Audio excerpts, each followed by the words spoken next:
très très mal, jusqu'à entendre parler de Jésus.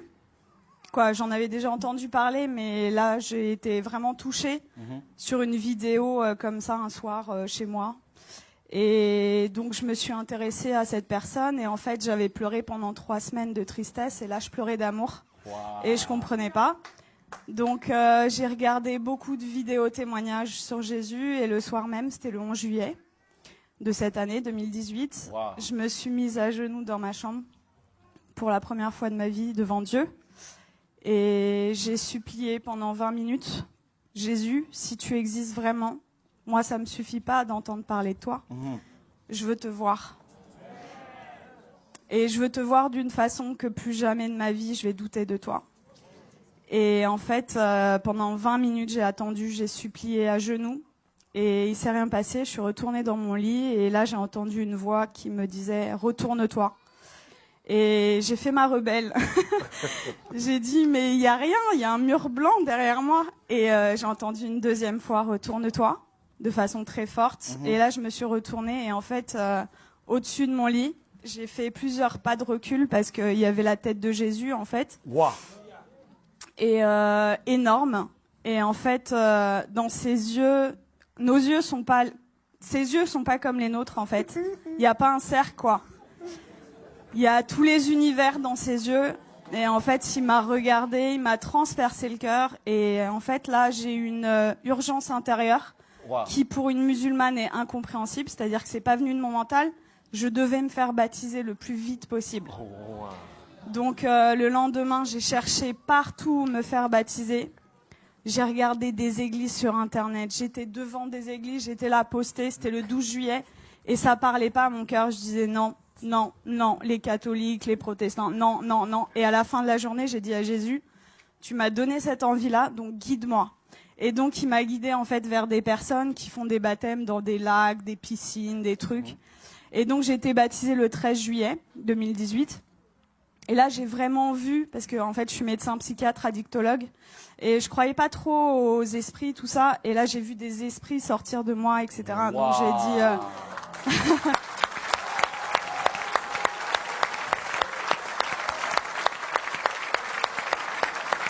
Est-ce que ça vous dérange de venir un peu? Hein? Ça vous dérange de venir? De quoi? Est-ce que vous pouvez venir? C'est possible? Ah oui, je peux. Mais là, c'est... Quand on parle de Jésus ici, là... Wow! Jésus... Attends. Merveilleux, merveilleux, est pour moi. Tout-puissant, créateur, prince de la paix, il me sauve, il me garde en lui à jamais. Merveilleux, mon sauveur, mon Dieu, mon wow.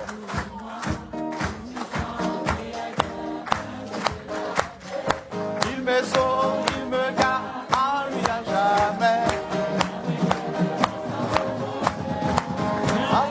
Merveilleux, merveilleux, Jésus est pour moi. Puissant, créateur, prince de la paix. Il me sauve, il me garde en lui à jamais.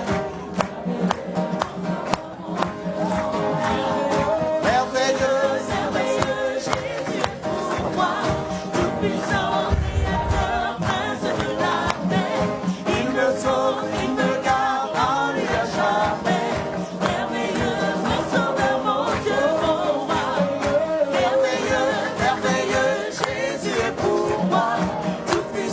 Créateur, prince de la paix, il me sauve, il me garde en lui à jamais. Merveilleux, mon sauveur, mon Dieu, mon roi.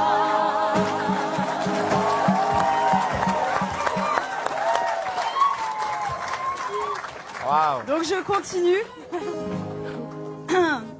Donc là j'ai vu des esprits sortir de moi et je rentre chez moi, c'était le 13 juillet. Et là, dans mon lit, je commence à parler une langue où je comprenais rien. Et là, je dis, mais qu'est-ce que c'est que ça? Et en fait, on m'a dit après, c'est du parler en langue. Mais chez les musulmans, ça n'existe pas. Donc moi, j'avais jamais entendu parler du parler en langue. Et ça a duré 3/4 d'heure, 1 heure. J'ai parlé une langue où je comprenais 0 mot. Et en fait, j'ai senti une énergie remonter de mon ventre. Et je prenais comme ça. Et je jetais, en fait. Ça a duré 3/4 d'heure, 1 heure. Et là, au bout de 3/4 d'heure, 1 heure, j'ai arrêté de parler. Et j'avais des douleurs depuis 4 ans, tous les jours. Et là, pour la première fois depuis 4 ans, plus aucune douleur.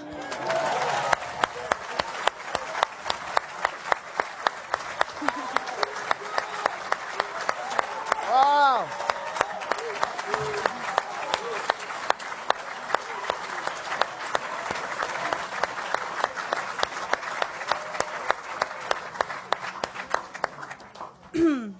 Et donc là, j'ai dit, ok, je suis guérie, c'est bon. J'ai pris rendez-vous chez mon gynéco le 17 juillet. Et j'arrive et je lui montre les examens complémentaires, les marqueurs tumoraux, l'IRM pelvienne. Et il me dit, bon, écoutez, alors c'est une maladie très sévère. On va opérer, on va faire un traitement, etc. Et là, je le regarde avec le sourire et je lui dis, vous savez pas ce que je vais vous dire? Je suis guérie. Et là... Et là, il me dit, comment ça, je comprends pas. Il m'a écouté quand même parce que je suis médecin, j'ai un cabinet juste à côté de chez lui, quoi. Donc il savait que c'était pas n'importe, voilà. Et là, je lui dis, mais en fait, je suis guérie. Et il me dit, bon, parce que le déni en médecine, ça existe beaucoup. Il me dit, bon, allez, on va faire l'échographie. Et en fait, là, il me fait l'échographie et il était bouche bée. Donc, en fait, il passe sur l'ovaire gauche. Là, il me dit au ralenti, ovaire gauche normal. Et après, il passe sur l'ovaire droit et il me dit, ah, il y a 2 images. Je dis, ouais. Et il me dit, ah, mais attendez, c'est des follicules de maturation. Donc, en fait, les follicules de maturation, c'est ce qui donne les ovules. Et moi, je n'en avais plus. Donc, en fait, là, mes ovaires étaient morts et ils sont revenus à la vie. Oh.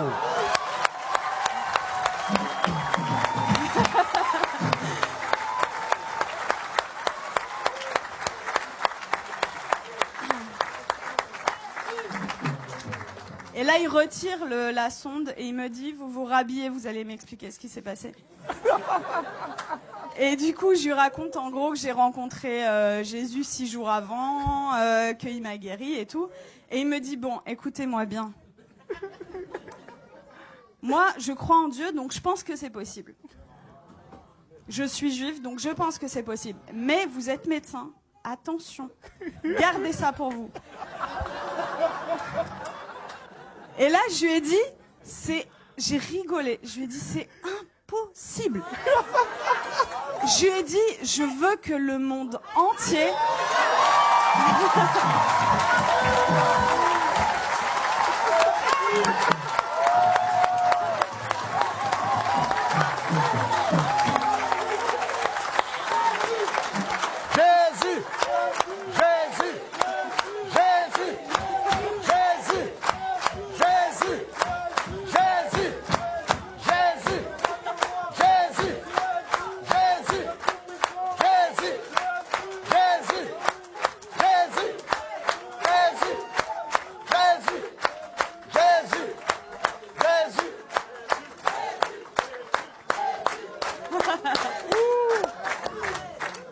Je lui ai dit, je veux que le monde entier sache que Jésus est vivant.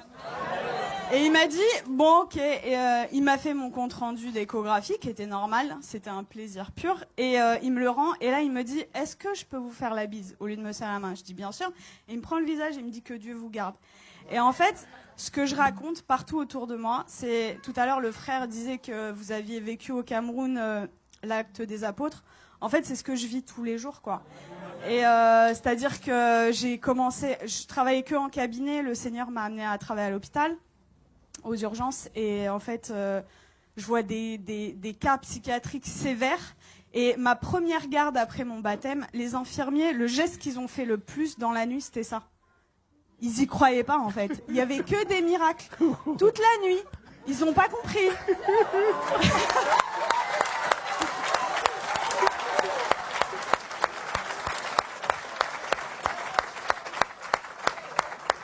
Et en fait, partout où je vais, partout où le Seigneur donc est avec moi, il se passe des miracles. Et c'est ce que je dis, en fait. Moi, ça fait que 2 mois et demi que je suis chrétienne.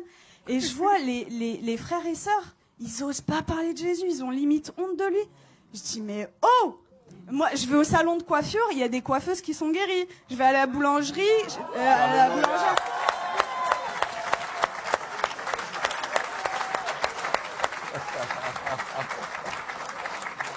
En fait, j'aime beaucoup cette expression. En fait, je dis que le Seigneur, c'est l'antidote à tout.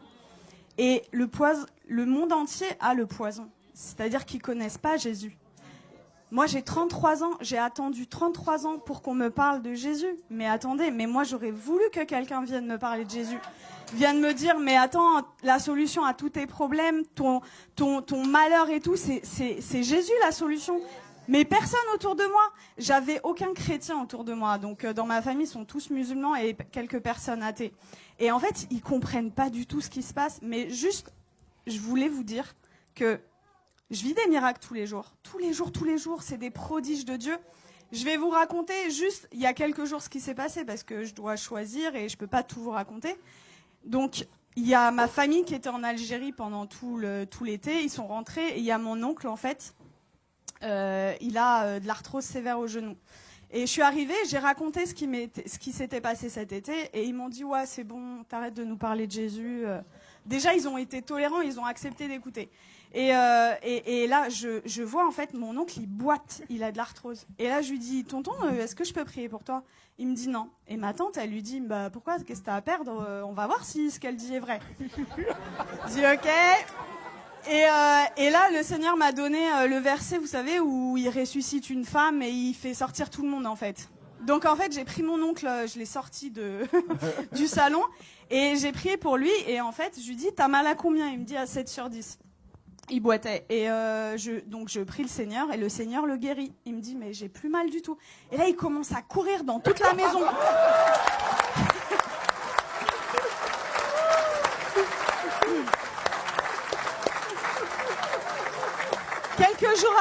Quelques jours après, je retourne dans la famille et là, il me dit « Nermine, tu vas pas me croire, j'ai vu mon ophtalmo. » En fait, il voit son ophtalmo 2 fois par an et pour son glaucome. Donc, le glaucome, c'est une maladie chronique, c'est à vie, c'est comme le diabète.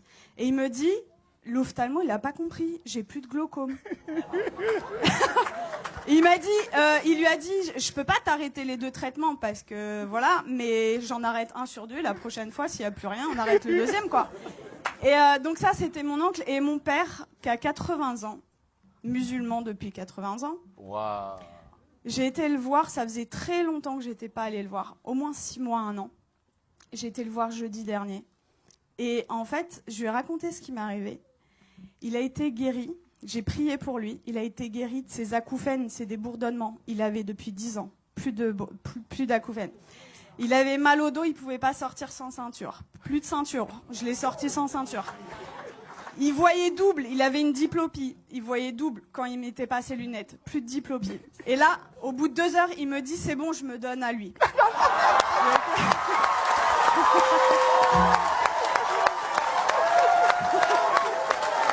Jésus!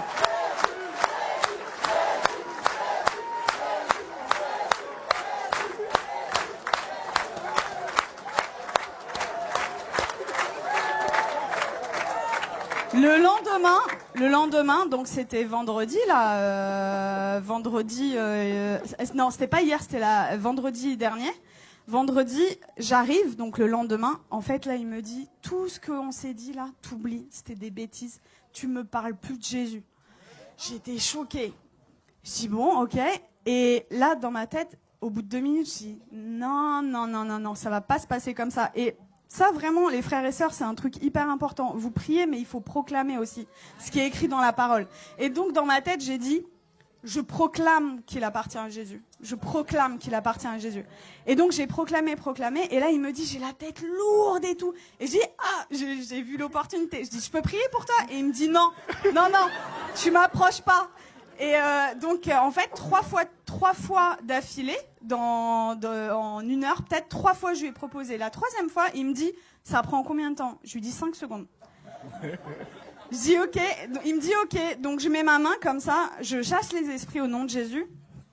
Et là, il éternue, mais de façon disproportionnée. Et là, il me regarde et il me dit, c'est parti. Je dis, ah ouais? Et il me dit, tu crois que ça a un rapport avec ta prière? Je dis, bah totalement. Et du coup, on est reparti à parler de Jésus. Je l'ai sorti, on est parti manger ensemble. Ça faisait 20 ans, ça faisait 20 ans qu'on n'était pas sortis ensemble. Et en fait, je lui ai parlé du baptême dans l'après-midi. Et dans l'après-midi, il me dit, ok, je suis ok pour être baptisée. Donc là, j'étais là, j'ai dit, je vais te baptiser dans ma baignoire, mais je voulais pas le faire toute seule. Donc j'ai écrit à des frères et tout, oh, mon père, il veut se faire baptiser, qui sait. Et du coup, j'ai un frère qui est venu, et à 21h vendredi dernier, j'ai baptisé mon père.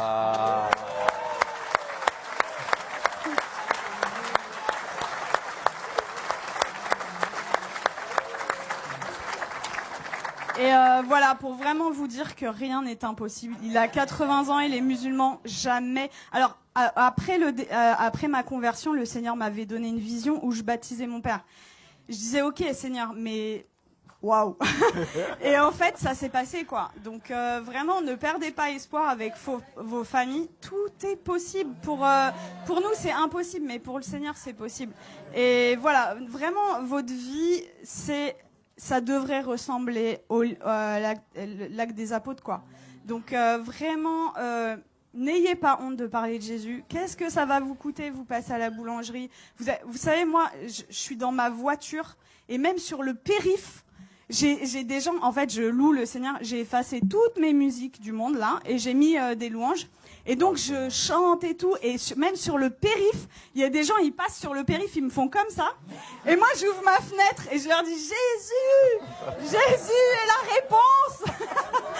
Et voilà, et en fait, franchement, si moi, en tant que médecin, et venant d'une famille de musulmans, je prends le risque, vous qui avez votre famille, etc., qui croyez, mais osez, quoi, parler de Jésus tout le temps, parce que, voilà, j'ai une image qui m'était venue, c'est limite non-assistance à personne en danger, en fait, de pas parler de Jésus. C'est l'antidote des antidotes à tout, et vraiment, quand vous découvrez un antidote et que quelqu'un en face de vous a le poison, ben vous gardez pas l'antidote pour vous, quoi. C'est égoïste. Donc il faut le partager. Wow. Voilà. Et tout à l'heure, je suis arrivée, j'ai parlé avec Laurent et ça m'a beaucoup touchée parce que quand j'étais petite, en fait, quand on me demandait quel métier tu veux faire, je disais Mère Teresa. Et dans une famille musulmane, vous imaginez, et ils m'ont dit non, ça va pas être possible. Non, tu vas changer, tu changes. Et du coup, j'ai dit bon bah ok, je veux être médecin. Et en fait, c'est incroyable comment le Seigneur il est en train d'organiser les choses. Et du coup, quand Laurent m'a parlé d'orphelinat tout à l'heure, je sens que j'ai un appel fort Amen. Pour ça. Et voilà, on verra comment le Seigneur fait les choses. Mais voilà, Dieu vous aime beaucoup et croyez. Alléluia.